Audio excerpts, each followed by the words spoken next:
Well, hello, everybody, and welcome to our next Screencast. It's the 23rd. It's Monday afternoon, 5:46. I just got done moving some snow, so I'm got the hat on here, showing my Keene State colors. I hope you're all well. I hope you have power.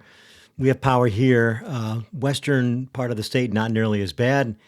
Eastern part of the state, probably not as good. So anyway, let's get going on this. A few things here today. We'll very briefly review macro, micro, instructional leadership, just really fly through those. A little bit on Hattie, especially a bit more on effect size. We didn't get a chance to talk about that. Again, you mathematicians out there would do a much better job. And maybe think about that for the next class. Remind me if you would like to talk about that sort of in layman's terms that I could understand. Got to talk about Rick Dufour and PLCs, and specifically avoiding PLC light. I put a new article, not mandatory read, but a new article in Canvas if you want to look at that. All related to this is something called Professional Capital, which was, I think, a groundbreaking book, one of my favorite educational books by Hargraves and Fullen. You should know those dudes. They're great. They're legendary. And they really did a fine job on that concept. Not a hard concept at all, but we'll talk about that and quickly review the assignments, of course. And don't forget, if you haven't signed up for a time to chat with me, make sure you do that. I need to see everybody at least once. All right, moving on. Remember, this was our understandings. John, Rick, Bill. I don't put myself even, oh my gosh. I probably shouldn't put myself up there. I don't know why I did that. I'm not even in the same universe as those two men.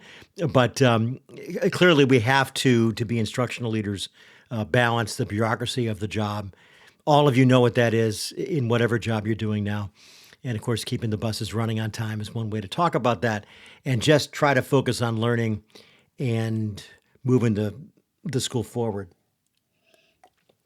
Sorry for that. Okay, moving on. Remember, an excellent macro instructional leader knows how to play the system in an honest, caring way, of course. Because when we say playing the system, we often think about somebody who's taking advantage of others. And I don't mean that at all. But understanding the system. And you know what? Just like teaching, you'll be better at this after a few years of dealing with the system, whatever system that is. The system is people. The system are resources and things, scheduling, hiring well. And again, as I said, we're all living, breathing Venn diagrams. If you're going to be say a school principal, special ed director, whatever, you're still going to be a teacher in so many ways. So that's important.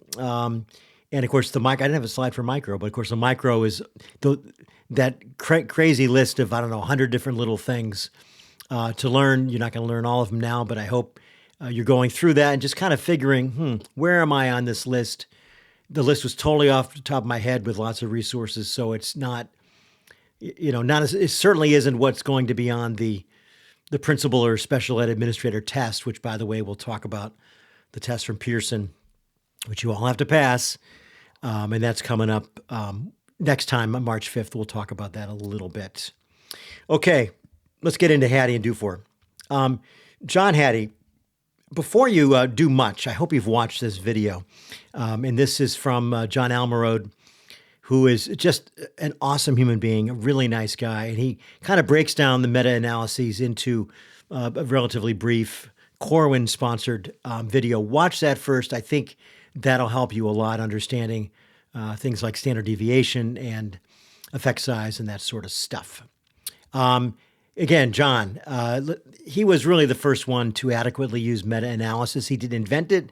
He didn't invent much of this, actually. I mean, he invented, I suppose, the research, the actual meta-analyses that he put together, but he didn't invent those concepts. But he really is a mathematician. He's not an educator first. But I've never seen anybody be able to meld the two together so well. So let's talk about it a little bit. Remember, over 300 million students, 1,500 meta-analyses he put together, came up with this effect size concept. And of course, I showed you this barometer. You may have seen it in a thermometer. You may have also seen it in a large line graph. And again, the 0.4 here is the middle point. And we'll talk about that a little bit more. Anything more than 0.4 accelerates student learning. Now, let's talk about where this comes from a little bit. So the term effect size predates Hattie. He did not invent it. Certainly, he's made it probably the most popular of anybody who used that term, at least in education. A guy named Jacob Cohen, who was a statistician, American, invented this concept, and he introduced it way back in '69. I was 8 years old. Most of you were not alive. But that was the book, Statistical Power Analysis for the Behavioral Sciences. Imagine if I said you need to read that. I'm not going to. I have not read it. Well, I will never read it, but I bet John Hattie read it. And so it basically, it talked about standardizing the magnitude of differences between groups, between things, in this case, between teaching factors or educational factors. And it's funny because if you ever go get a doctorate, which is fine for some of you and probably ridiculous for others to bother, all of you would be able to do it. It's not so much a have to be intelligent type of thing. You just have to work crazy hard and put everything else on hold. But if you do that, one of the big things you'll learn is about Cohen's D, and D just stands for difference. It's not a major formula necessarily. And I won't go into detail on that, nor could I probably. But basically what Cohen came up with in his D, the difference is a small effect is 0.2, a medium effect is 0.5, and a large effect is 0.8. Now, Hattie decided to go a little different, 0.2 for small, 0.4 for medium, and 6 or more for large. And so he decided to set 0.4 as his hinge point. So it's roughly like 1 year's expected academic growth. So one thing and you've seen this if you've been in the business long enough, that I think you notice it especially at the elementary level. When you're talking about RTI, you're talking about a year's growth. I know in IEPs we used to write, and it always kind of drove me crazy, but 1 year's growth in 1 year's time. And a lot of parents will say, wait, I want them to do more than a year's growth. And they were kind of right because, you generally, just being an average everything, you get a year's growth. Not just by living, but by average teaching, by your average development, you're probably going to gain a year in a year's time for 4th to 5th grade or 10th to 11th. So that's where he came with 0.4. So it all came from the work of Cohen, the statistician. And from there, he made the benchmark slightly different. That difference is probably not that important to you or me, really. The 0.4 is just his hinge point. Lower is less than a year's expected growth, and more than 0.4 is more. And again, it's all those factors together, right? It's everything. It's nutrition. It's how the parents parent them. It's their genetics. It's a lot of stuff. And so it's rocket science in a sense, and it's math, but it's not something you can just summarize in a sentence or two. Okay, so then hopefully you've had a chance to play with the MetaX site. I talked to a couple of you since class, and you seem to be into it. That's good. And remember, I don't have all of them up on this little screenshot, but these are the domains. Try to pick just 3 different studies within 3 different domains. Say student, home, and school would be 3 different domains, just to get a chance. And yeah, it's interesting. And some have more validity than others, probably based on how many studies. And again, you remember this graph I showed to you very quickly. This has a number of different influences on student achievement with an effect size. The higher the number, especially over 0.4, the better. Some of the negative ones, how's this? Moving between schools. So when you see kids who have moved a lot and they're not doing well, there's a reason for that. And there's definitely some research on that. Look at television. I guess we could probably combine that with any screen time at this point. Okay, and there's the second page of that. All right, let's move ahead. That's John Hattie. Very much a statistician, very much a quantitative look at school improvement. Rick Dufour was both qualitative and quantitative. I'd say more qual than quan. He believed in data, and of course you read that article and discussed it about using data right. But if you ever listened to Rick Dufour, and I had the pleasure of spending hours listening to him and getting to know him a little bit, he was definitely a qual guy, as was his wife. That first slide, by the way, I didn't talk about it, but that's Becky, his wife. They're both gone now, which is very sad, and both very young. Rick was 69 when he died of lung cancer, and I don't know how old Becky was, but she'd be my age now. We were the same age when we met each other. She was very much the extrovert. She was a hugger, which I am as well, although you have to be very careful when you are a hugger, I guess, or you're an extrovert. Rick was definitely the introvert, man. He was pretty much straight face, much more serious. I mean, like anybody else, you get to know somebody. My father was that way. He reminded me of my dad, but very much a very kind, caring, much more quiet guy.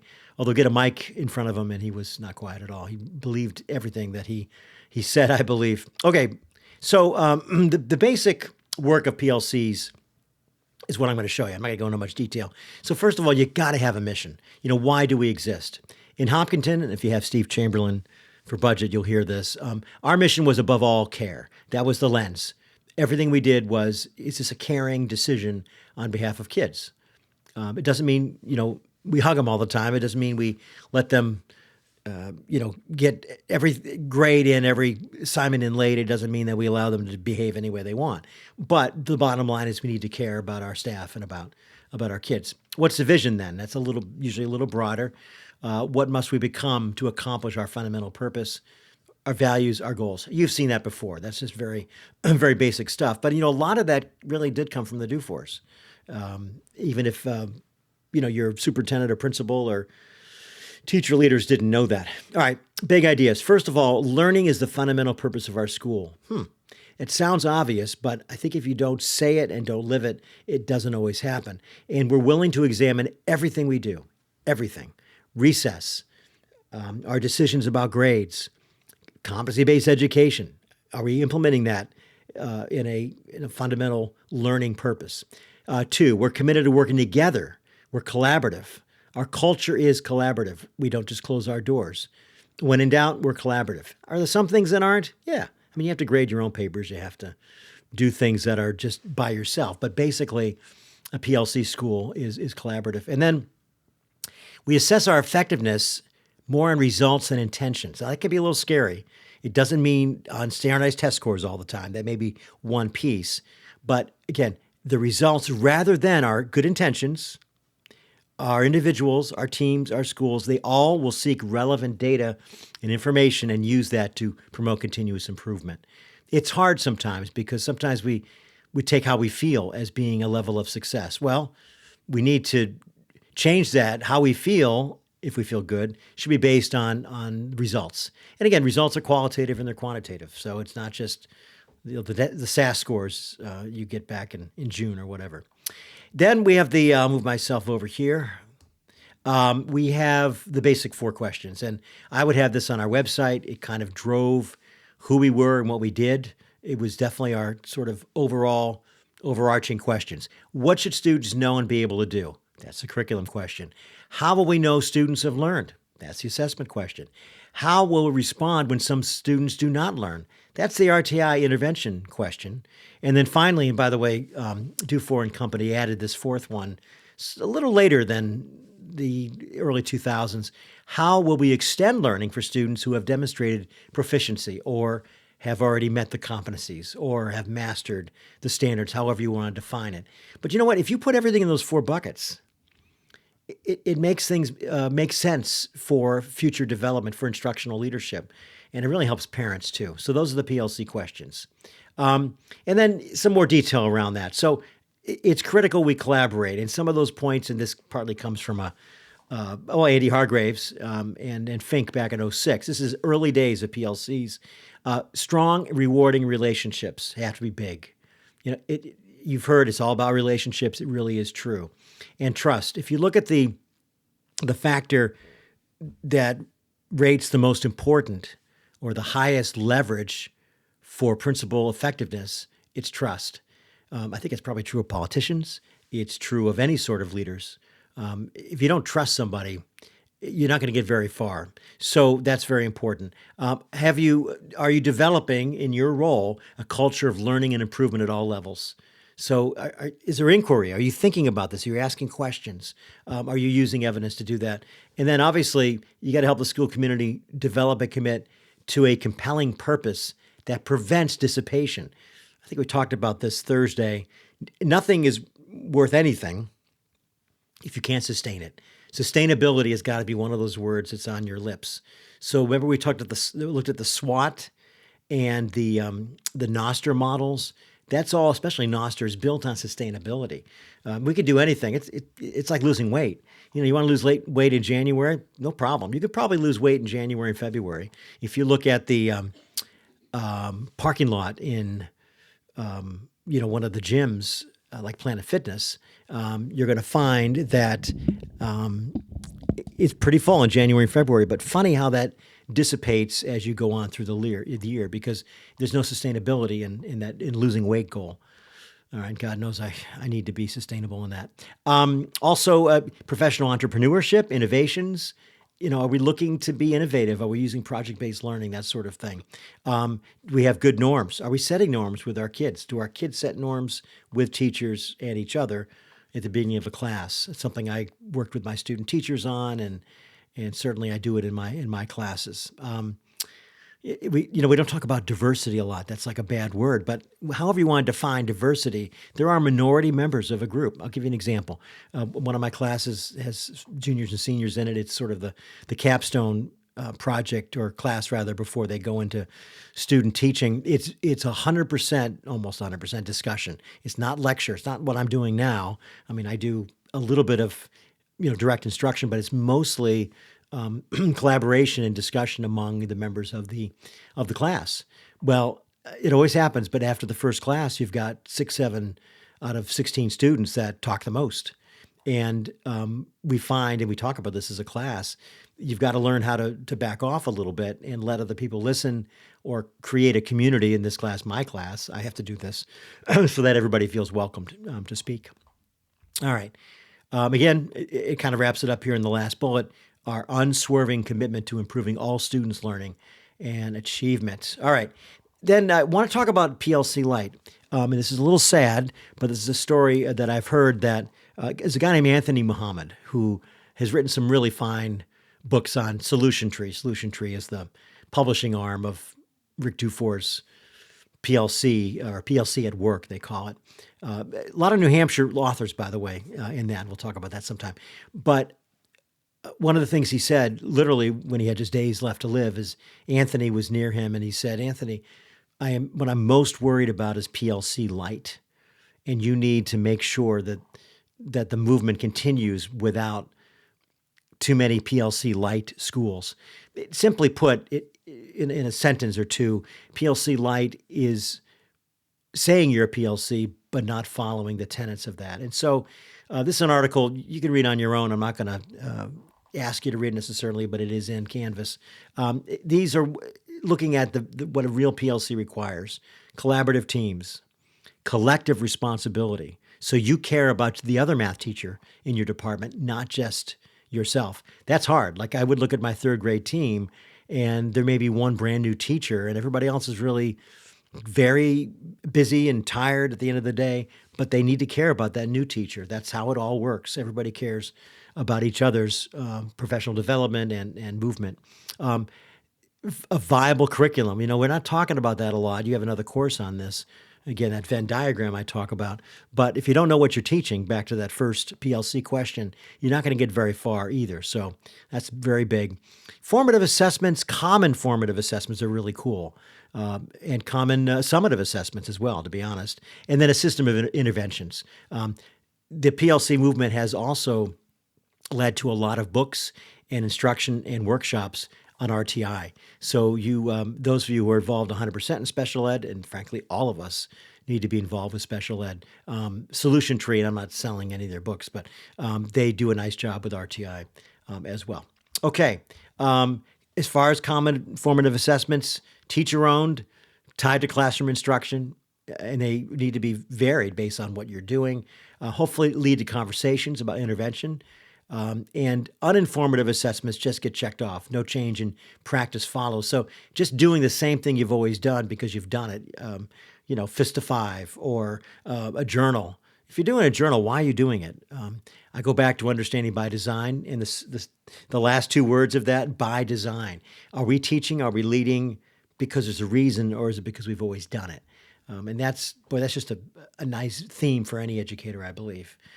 There's data analysis in a PLC Lite.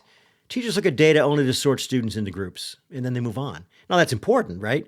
you need to, if you do your NWEA scores or iReady scores or STAR scores or Dibble scores or whatever, if you're putting them into groups, that's a good thing. We need to do small group instruction, but if that's where it stops, that's like a PLC light. That's just doing what everybody does pretty much. Now, real PLC meets together, has data team meetings perhaps, and use data to examine and improve instruction collectively as a group, collaboratively.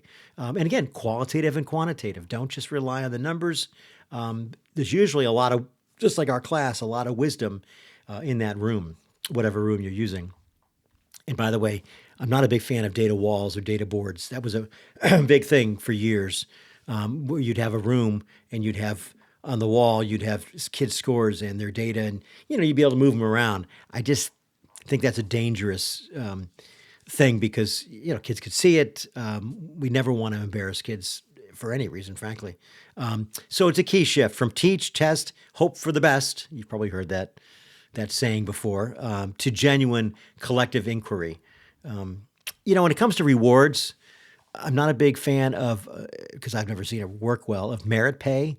There was one district in New Hampshire that did that many years ago, before most of you were teaching, and it didn't work out well. And it was based largely on, not so much on test scores, but on how many committees you were on and that sort of thing.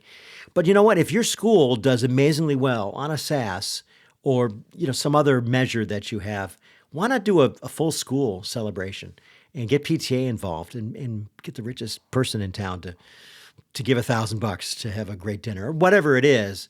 I do believe in those sort of celebrations. So if you have collective inquiry, you do well, then, they can lead to some wonderful things, and again, celebrate that. Okay. Of course, PLC light, as far as interventions, grade retention is just not an effective intervention. That's a PLC light type of thing. It's pretty clear on that. Just look at John Hattie's data on intervention. You know this. Effective interventions are systematic, intensive, focused, and immediate.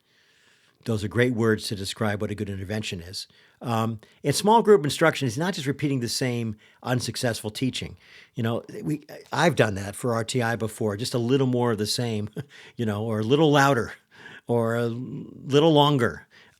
Usually an intervention that's not working, you have to really change it up. And you might need some expertise. That's why hiring well is a good thing, but also knowing where your expertise in the building is and leveraging that for the good of the school. Okay, what else I got on that? So the bottom line, right? Don't adopt the label PLC light or whatever it is, PLC that is, without committing to the substance. So don't say you're a PLC by just meeting on every Thursday morning at 8:00. We're a PLC, but we don't do any of the things a PLC has. And I would suggest you read more. I'm not giving you enough this is not a PLC course, but I'm trying to encourage you to at least look into that research. If you want to call it something else, that's fine too. I mean, if you're the social studies department, that could be your PLC. So it's not the name. In fact, I think Rick Dufour and company often didn't want you to call your meetings PLC. So my teachers would say, oh, don't forget PLC at 8:30 tomorrow or after school at 2:30. Because that's not what a PLC is. Not a meeting. A PLC are all those things we talked about. It's sort of a way of life. It's things you do.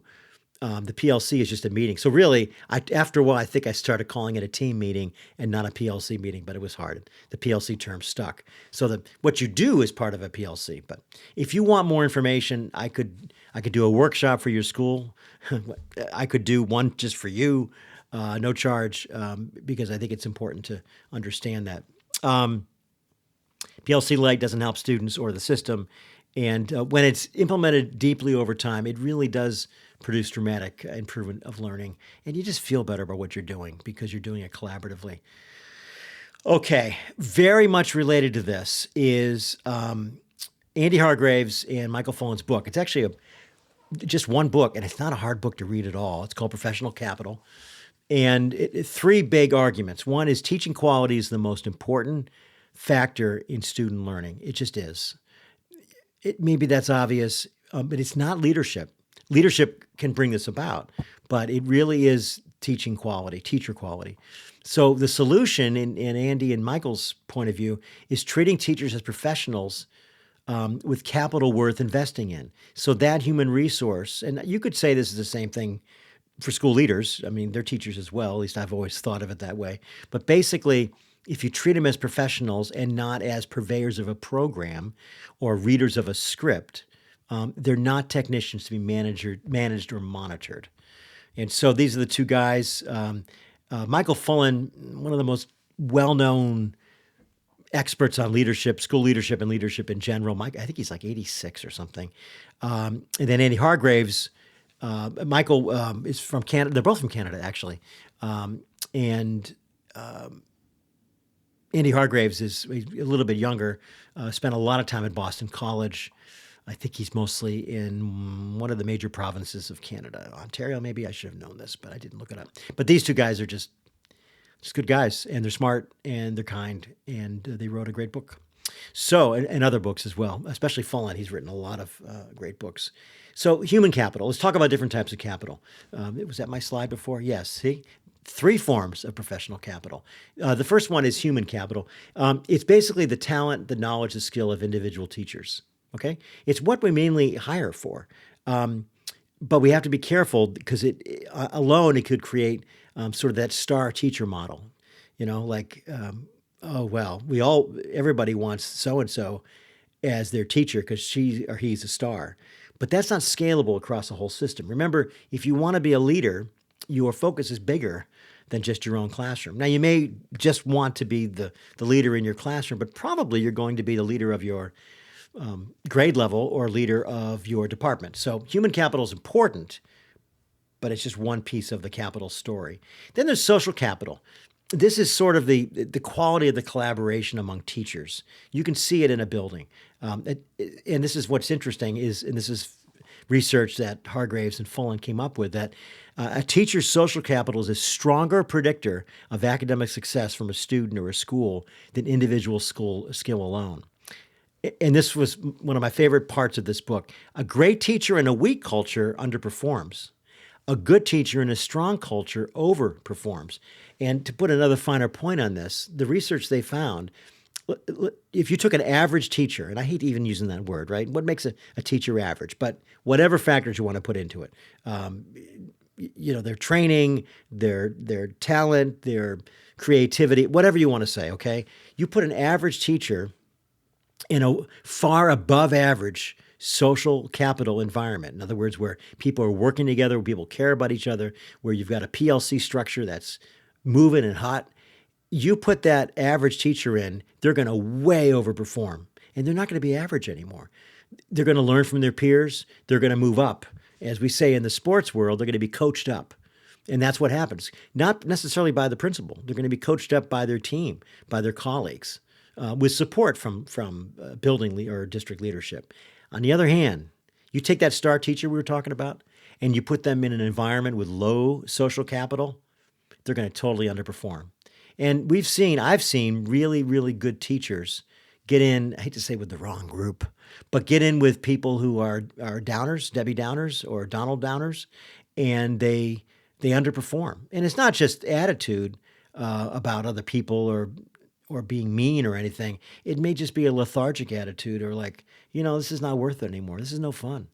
And I get it. Teaching is crazy hard. So is being a special ed or building leader. It definitely is.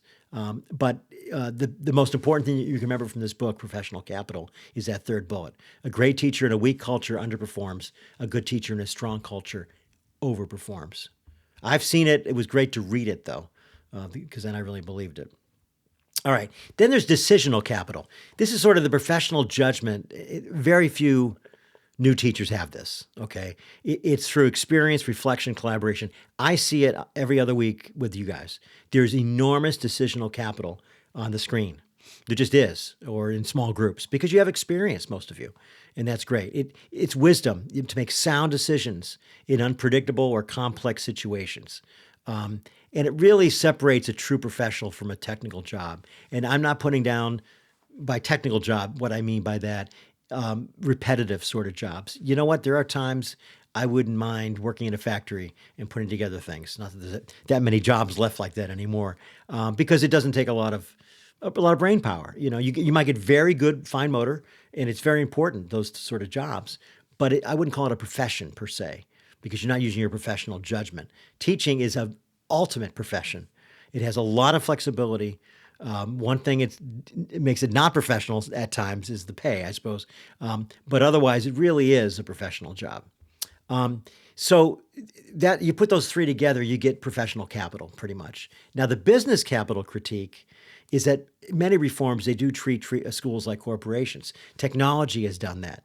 The Skinner box, put them in front of a box, kids in front of a box, and let them go. And you don't really need professional teachers. You need teachers that can follow the rules, can follow a script. When I've brought in programs that needed to come in that are somewhat scripted, and we all have those, it bothers me a little bit when teachers don't have the flexibility, because we keep on saying you got to teach them with fidelity.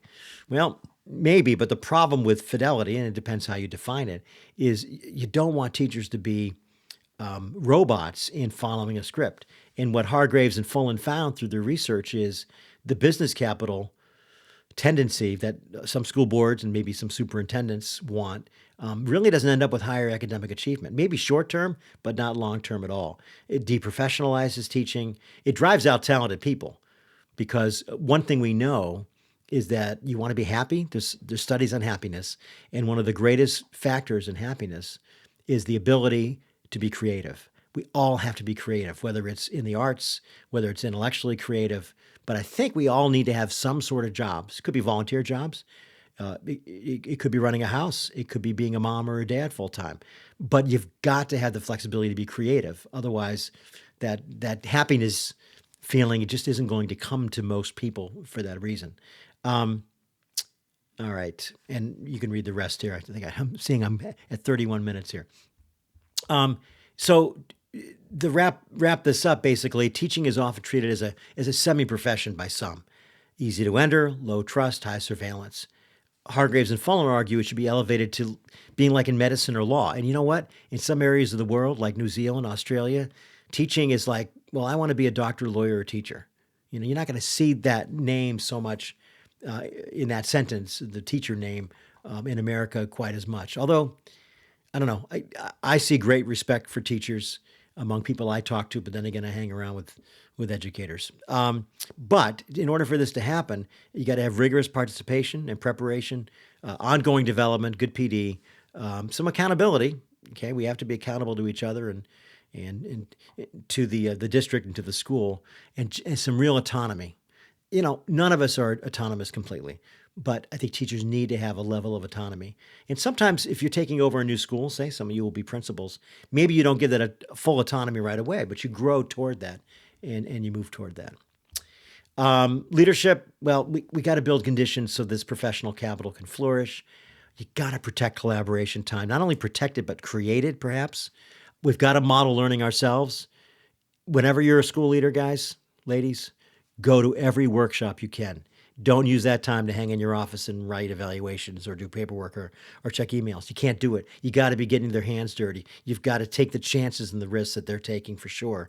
Hire for cultural fit as well as skill. And by cultural fit here, obviously you would like to have ethnic diversity in your school and all that, but they need to fit your culture. They need to buy into your culture. And if they don't, even if they're smart and excellent teachers and were the star teacher at their last school, maybe they don't fit your culture in particular. And boy, resist pressure to chase short-term goals, especially test goals. That's hard to do, especially when you're getting pressure on you. Big takeaway, high-quality, sustainable teaching is achievable. Improvement is achievable. But systems have to stop trying to teacher-proof the curriculum. And that's hard, especially if you have a building full of brand new teachers who might need a little more structure. So to me, it's give and take. It's a little bit of a continuum, depending on what school you're in. If you come into a school that is young, that's having some issues, they probably needs more structure. It's just like a classroom, or just like your own children at times. You might need to clamp down. I say it all the time. I would say some decisions are yours, most decisions are ours, but some decisions are mine. And so once in a while, and Rick Dufour would say this, he had a list of 10 things or something. If nothing else works, number 10, the principal takes over. So sometimes you have to do that, but that's got to be last resort. And again, you're moving towards autonomy. So that professional capital concept goes right into good PLCs. All right. I think I'm going to skip this part here, but just say again, because we've gone long enough, I'll leave these slides in there. It's basically things we've talked about already in terms of the project. Please make an appointment with me. I think that's where we're working things out. I'm enjoying it a lot. I hope I'm helping, just being a colleague to bounce things off of. Okay, I'm going to slide right to the end here. So, as you know, for homework, play with the MetaX site. Pick 3 different studies, very 500, 750 word, 2 pages or whatever, summary. When I say summary, the language is funny here. Summary of each study. Don't do 500 words per study. The whole thing can be 500 words. You've got a discussion post. That's cool. Chapter 3, be ready to discuss. And then but I would actually move the last bullet up to the top. It's a pretty good video. Get a chance to watch John's video. Let's see, now it's 6:22. I'll start it tonight if I don't fall asleep in my chair, which I usually do. There's no Olympics tonight, so. But I'm starting. I'll start to grade your reflections. Hopefully, I'll have those by the time we have class. I'm looking forward to reading them. And I shouldn't say grade. I should say assess. And that's it. I hope this wasn't too wacky for you. Again, Hattie, do for instructional leadership. It all kind of goes together. I hope there was some hints and things that might help you in the future. As always, if you want another meeting on Zoom, just let me know. Don't sign up with the Google thing if you're on your second or third meeting. Just throw me an email and we'll figure it out. Thank you all. I'll see you March 5th, live, and then before if need be. Take care, everybody.